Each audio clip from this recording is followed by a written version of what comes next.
Alpha काबरलेस paper कंपनीमध्ये उपमुख्यमंत्री एकनाथ शिंदेंची सून भागीदार आहे। एकनाथ शिंदेंचे व्याही लक्ष्मण कदम सुद्धा प्रमुख भागीदार आहेत असं दमानिया यांनी म्हटलंय। उपमुख्यमंत्री एकनाथ शिंदे यांच्या कुटुंबावर गंभीर आरोप दमानिया यांनी केलेत। एन्काउंटर विथ वृषाली कदम या कार्यक्रमात दमानिया यांनी हे आरोप केलेत।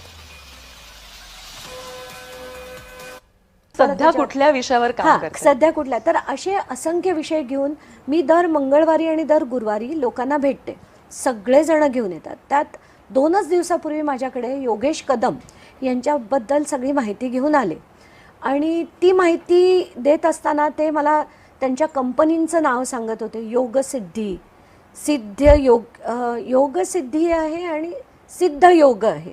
म्हणजे का तर योगेश आणि सिद्धेश आणि योगेश म्हणून त्यांची ते सगळ्या कंपन्यांची नावं होती। तर सिद्धेश म्हटल्यावर मला असं आठवलं की अरे हे तर ते पोल्युशन कंट्रोल बोर्डाचे। तेव्हा मला आठवलं की एक आमचा कार्यकर्ता माझ्याकडे आलेला आणि मला म्हणाला अरे म्हणजे रडायलाच लागला तो की आमची कंपनी बंद केली। तर मी म्हटलं कशाने बंद झाली? तो म्हणता अरे दी हम लोग वो छोटे चाय के कप है ना जो रस्ते में मिलते हैं वो बनाते हैं और हमारी कंपनी को रेड करके बंद कर दिया उन्होंने। म्हणजे प्लास्टिकचे कप होते म्हणून पोल्युशन कंट्रोल? नाही, ते कागदाचे कप होते पण त्याच्यात जे प्लास्टिकचं कोटिंग असतं त्यांनी होऊ नये, त्यांनी त्रास होतो म्हणून पोल्युशन कंट्रोल बोर्डाने त्याच्यावर रेड्स करून ते बंद केले।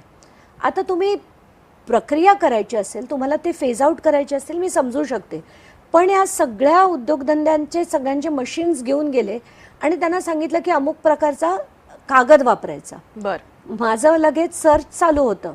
तेव्हा कळतं की अल्फा कार्बनलेस पेपर नावाची एक कंपनी आहे। मग मी त्याचे डिटेल्स शोधले, त्याचे डायरेक्टर्स कोण आहेत बघितलं। लक्ष्मण कदम त्याचे डायरेक्टर आहेत, वृषाली श्रीकांत शिंदे त्याचे डायरेक्टर आहेत। म्हणजे श्रीकांत शिंदेंच्या पत्नी आणि लक्ष्मण कदम हे त्यांचे श्रीकांत शिंदेंचे सासरे म्हणजे एकनाथ शिंदेंचे व्याही।